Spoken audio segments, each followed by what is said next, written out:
Redfall is not a home run, but it's still a lot of fun. What's going on, everybody? This is SSG, aka Sergeant Sentinel, and thanks for checking this video out. I greatly appreciate it. If you enjoyed this video, definitely hit that like button. If you know someone else who may enjoy it as well, share it with them, and be sure to subscribe to my channel so you can be notified whenever I upload any new content. With that, let's get into Redfall. Now, for those of you that don't know, Redfall released May 2nd. On Windows and on Xbox Series consoles. It's a console exclusive, or it's an Xbox ecosystem exclusive, if that makes sense. And because of that, PlayStation gamers didn't get it. Now, I know that there was a PlayStation version that was in the works, but of course when Xbox purchased all these Bethesda companies, they had them stop. You know, with the PlayStation 5 version of the game.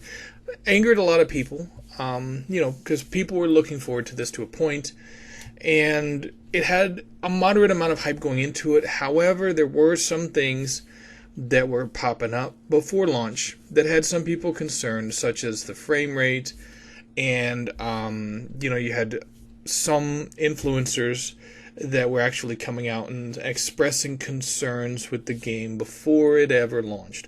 So, I think some people started to get their expectations in check, but it took really playing the game for the first time to see whether people were going to like it or hate it. And surprisingly, the reaction to this has been very split.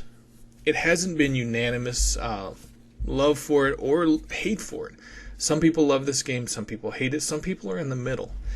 And so you're watching this video trying to figure out if Redfall is for you, and hopefully that I can explain my experience and help you to decide whether you want to check it out or give it a pass. So, a very brief rundown. Redfall has some issues, like it doesn't run at 60 frames per second on the Xbox. I played this on a Series X. A lot of the textures look poor in some areas. In other areas, they're great. People have complained about the combat, about the joystick having no dead zone. I did notice that the controls for this it takes a little getting used to, and it's nowhere near as refined as a game that would be put out by someone like Ubisoft.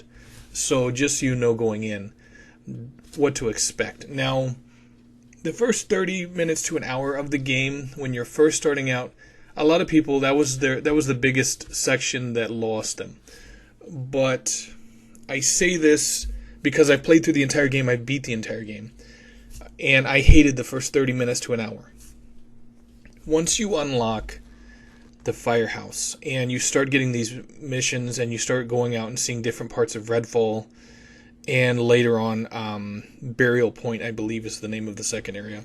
Once you go out and you actually start playing more of this game, it does become more fun. But the problem with a game like this, especially with it being in Game Pass, is the developers have that first impression to sell you on the game. If the game draws you in from the start, you're more than likely to keep playing it and to eventually finish it. But if the game loses you at the start, or you see it and you're just like, this game it's of poor quality, you're not going to want to invest your time into it. And I kind of feel like that's unfair for Redfall, because it's actually a very solid game. Now, it does have issues with it. I did get kicked out of the game several times back to the home screen. But for the most part, it's actually very solid. It has memorable characters. You can play as one of 4 different heroes: Devinder Crowsley, Layla Ellison, Remy de la Rosa, or Jacob Boyer. For my playthrough, I played as Jacob Boyer. He's like a former Special Forces guy who's a sniper. And each of them have special abilities that help you tackle objectives in certain ways. So for Jacob Boyer, he has an invisibility cloak that truly helps if you're getting in a situation where you get overwhelmed. Also, you have the ability to customize your hero to change their look. And then, of course, their the other power that you have. Like for Jacob, he has a falcon, or a raven, I think it is, that can basically fly through walls, and it highlights enemies so that you can see where they are so they don't get the jump on you. Now, if you're playing co-op, of course, you have each other's backs, and it feels like this game is made for co-op. But if you're playing single player like I did, something like the Raven, highlighting where enemies are so they can't ambush you, is great. Now, in these two large areas, there's smaller sub-districts, and each sub-district has a safe house. You have to go out and explore to find these safe houses. And then, of course, once you find the safe house, there's a generator that you have to activate in order to power up the UV lights that keep the vampires at bay, that ultimately makes it a safe house. In each of the safe houses, you essentially, once you unlock the safe house, you have two missions. One is something to affect the cultists. Sometimes it's a submission and then a boss mission is what it is. And once you complete the submission and then the boss mission, you have different things. Like you'll basically have the ability to trade in your weapons for the in-game currency, to buy special weapons if they have them there. You also have the ability, because you're fighting with a paramilitary group called Bellwether, I believe, you have the ability to steal their loot crates, which is like a supply drop. And these supply drops usually have in them really good weapons and rare weapons. And there's 4 different grades of weapons, of course, with the golden ones being the best. There's the standard ones that's like, I guess, gray. The one up from that is green. Purple is the 3rd tier, and then of course 4th tier is golden.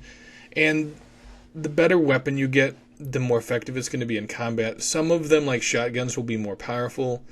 Some of them, like the assault rifles, might be faster to reload or whatever, but it gives you a distinct advantage in combat to have these better weapons, and you definitely want to be looking for them.